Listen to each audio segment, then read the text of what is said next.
Trivium. They're probably the group that I would consider to be my favorite band at this point in time. Like, a huge influence on me as a musician, like, as a person. Like, I went to Knotfest for my first concert, and they were there. Knotfest 2023 in Brisbane. Like, they played right before Megadeth, which is who I was there for, and I became a fan after that. They're at that pedestal that I hold, you know, Linkin Park, Metallica, Avenged Sevenfold at. Like, they are way up there for how much I like them. Which is why I'm saying that is because this isn't necessarily these albums are the best ever made, or like this is a perfect example of metalcore or whatever. It's more so just how I like the albums and how they rank against each other. This isn't objective in any way, or subjective, whichever one. It's just how I feel about them. It's how good I feel when I listen to them, how much I like them. With that being said as well, I have some very strange opinions, especially on, like, you know, some of the, you know, early albums that they've released. And, you know, I'm autistic, and you're free to disagree with my opinions however well you want to. Just, you know that that's a thing. This, like, ranking doesn't necessarily include the bonus tracks. I'm struggling to read off the script because it's, like, my first time doing it. So that's just why I'm struggling. There's nothing really else to add. If you want to see the actual ranking and not do it, there's a tier list right here, and, you know, there's timestamps to explain everything. So to start this, at number 10 is Vengeance Falls, which is, you know, pretty vanilla of me. There's not much to say about this album. It just, I don't fuck with it. Everything feels so reined in and manufactured, or like from the production, vocal style, and even like down to the lyrics, and all that makes sense considering who produced the album. You know, the Disturbed guy who, you know, has more hair than dignity. The songs just sound so sanitary, and I can't stand listening to anything on it besides Strife. I will say, though, that this album has amazing choruses, and it's really, really good to get new fans into the band, because it's just, like, so accessible. It's unbearable, sometimes, but it's, you know, accessible. So the first sort of, like, controversial one to come up here is number 9, which is What the Dead Men Say. It's not anywhere near Vengeance Falls in terms of how I feel about it, by the way. Like, it's, you know, Vengeance is down here, Dead Men is like here, and then, like, you know, the further ones are like through the roof of my car. In terms of songwriting, I just feel that it's like 2010s metalcore, metal, anything, just by the numbers. Like, while not bad objectively, and like I don't even hate it, it's just not something I personally seek out or, you know, listen to often. Something in this album, and especially later on with In Call of the Dragon, are the backup vocals by Paolo or Paulo, however his name is pronounced, I'm not sure, bass player. They're like the best I've ever heard, and like what I feel like is just like makes the songs really, really nice. I cannot see how to these, they're so dirty. The highlights on the album are the title track, and mind the voice crack, The Defiant, A Sickness Unto You, and especially for the emotional weight behind those lyrics, and Scattering the Ashes. Number 8, we've got The Sin and the Sentence, and it's, I think, the perfect album to get someone into Trivium, which is what I've done, you know, with my friends, who I think will be like, oh, this sounds pretty good, mate. All the songs are accessible without being unbearable, like Vengeance, and it's like got some of the best riffs they have, like especially Sever the Hands with that breakdown, you know. I can't actually play it because my wrist doesn't. Like, lyrics of one of the themes, and just great performances all around. Alex's first album with them just really showed what they're missing, or what they were missing, like in between, you know, the 2010s. And I think he's the best thing that ever happened to the band. Again, autism. All that I feel is missing the mark on this album is that the drums, while they are fucking brilliant, they're overplayed sometimes. And, you know, just the like all the splashes that he just puts in. That's no disrespect to Alex. He's literally an octopus, and I could never, you know, do that with drums. Like, I can barely play guitar anyways. The highs on this album are the only as high as the midpoints on, like, the albums that I really like, and the lows just feel like much lower because of that. It doesn't help this album, I guess. Again, like, I feel that this album is, you know, Vengeance, Dead Men, then, you know, Sin. Highlights of the title track again, Otherworlds, The Heart From Your Hate, which isn't an unpopular opinion, but it's an anthem. Oh, get it, anthem. Betrayer, Endless Night, and Severed Hand, as I said earlier, you know, that breakdown is just, ah.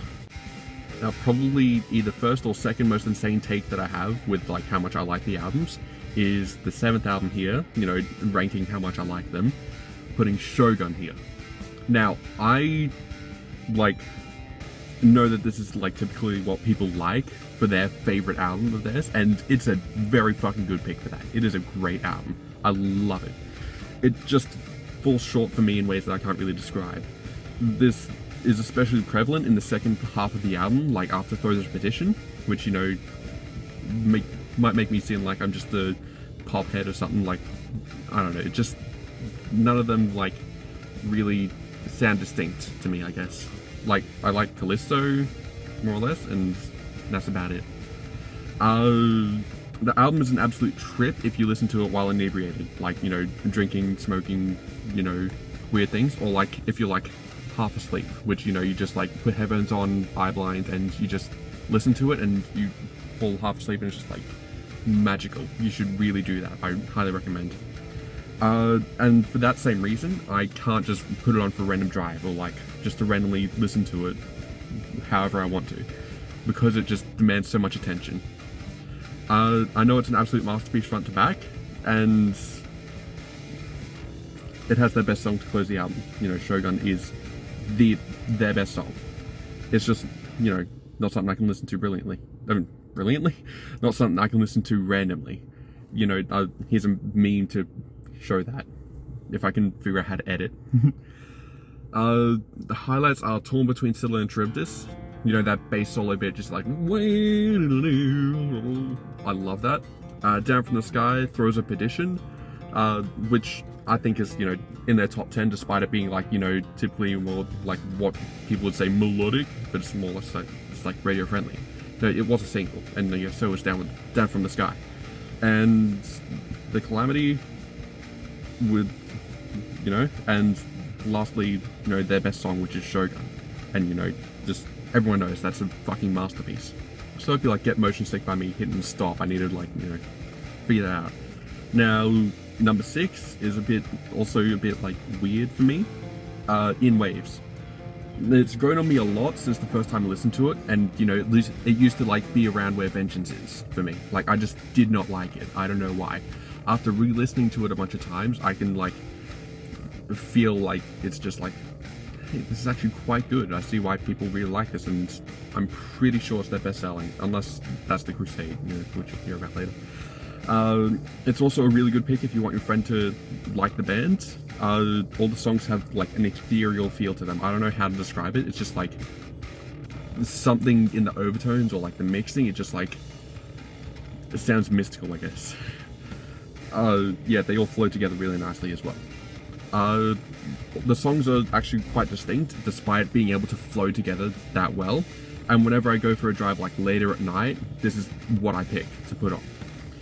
The highlights are, you know, Capsizing and the title track. The first 7 or 8 tracks on the album, actually. Inception, Dusk Dismantled, Watch the World Burn, Black, A Skyline Severance, which, you know, that breakdown is like brilliant. It's just like caveman-y, like, you know what I mean. And Built to Fall, which, like, you know, just like, it's simple. It's like Dying in Your Arms, I guess, even though I don't necessarily like Dying in Your Arms. I've been on a roll, and now I'm at like 7 takes for this one. Another strange opinion, being number 5, is Silence in the Snow. Even better at being accessible without being unbearable than the Sin in the Sentence. And for that reason, I feel that it's the easiest for me to put on. Just for a random drive, when I'm playing games, or like mowing the lawn, whatever I want to do, whatever I have to do either. That's just what I do, what I put on. Everything works so well together, and the production, you know, despite, you know, this list not being really about that, I feel it is objectively the best, and it's like, it's not as polished as Vengeance, and, you know, that makes it better for me, I guess. I'm strange. and I feel it should be the blueprint for the most heavy albums in the future. The drumming not being insanely interesting and no harsh vocals though do drag this album down, and you know, that's just, you know, what the band was going through at the time. You know, Matt blowing his voice out, not having a drummer at all, just having, you know, their drum tech. But other than that, it's like just overall great. I like it. That's what this is about. Highlights are the title track, Pull Me From the Void, The Thing That's Killing Me, and Breathe in the Flames. Number 4, In the Court of the Dragon. This is where, like, my opinions kind of, like, become a bit vanilla. Like, it's, like, where Shogun is for most people. It's, like, what that is for me. Like, how you feel about Shogun is how I feel about Court. The absolute best that they have in the modern era. Like, as I said, this is what they did. This is what Shogun is for me. The stories told in the lyrics make me imagine some absolutely insane shit happening, and just even the title of the album alone, like In the Court of the Dragon, does that not sound like mystical, I guess? And Paolo's vocals absolutely steal the show, especially in like Sword Over Damocles. Everything musically is just perfect what the lyrics depict, and there's nothing really else to say. It's just, you know what I mean? Highlights are the title track, Like a Sword Over Damocles. You know, Paolo's vocals just like a sword over Damocles. Crisis of Revelation, Nowhere Back Just Through, Dawn to Decadence, and The Phalanx, which is, you know, it was a Shogun song, but like, it just does something better for me. And you know, it was meant to have like the torn between cylinder at this middle bit. And number 3 being something a bit more, you know, controversial to have it like so high as one of my favorites, is Ember to Inferno. Like, it's got the very rough production and songwriting, you know, that's typical for first albums. It doesn't do my head in like Kill 'Em All does, and you know, it just does it better, I guess. It's got the give no fucks and make music attitude that's like, I just love. Everything from the riffs to the lyrics just feel like a precursor for the next 3 albums. You know, there's like, you can hear where all their influences just like coming together and like, you know, diverging, you know, melodic metalcore, death metal, and thrash metal, or heavy metal, like whatever it was to get their name from. And despite Matt being 17 when he wrote it, or like even younger, and a lot of it very much feeling like that, it's so unrestrained because there was nothing else to compare against. They just did what they wanted. They didn't want to do anything like they did before. You know, then that's why I feel, you know, the way that I do about one of the next albums.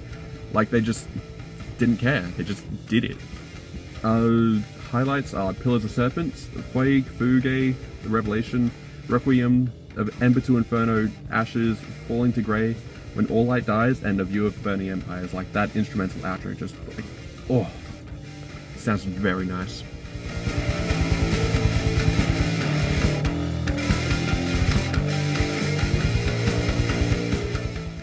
Now, number 1 and 2 are tied for me, and this is insane to say that I feel that Ascendancy and Crusade are on the same level.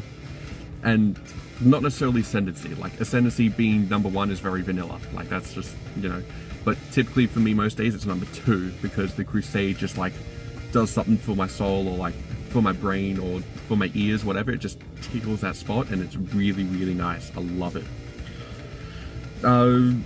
I just feel that both of these albums are interchangeable for the best, and the band should be so proud of how well they did with just 6 weeks to write the Crusade.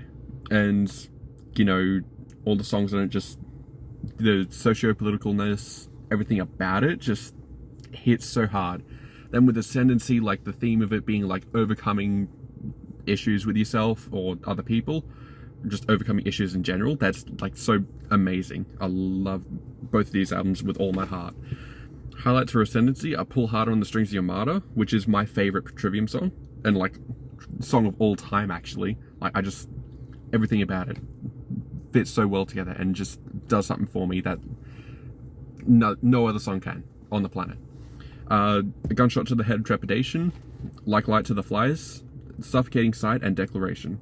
Then for the Crusade, the highlights for that one are Ignition and Detonation, and you know, Detonation's probably like my second favorite Trivium song. Entrance, Anthem, Sadness, Dragon, and the Crusade. I just said like the shortened titles because I cannot be fucked to stutter more, seeing that this is a whole new take. And that's it for this whole like arbitrary list that's not necessarily about like how good the albums are, but it's like how good I like them. How much I like them. That's what I meant to say. Yeah, these are insane opinions. You can disagree with them all you like. I will not change. I do not care at all. Like, the replacement of Shogun is just absolutely insane for most people, probably. It's just how I feel. And, you know, what are you still doing here? Go fucking buy a book or something, I don't know.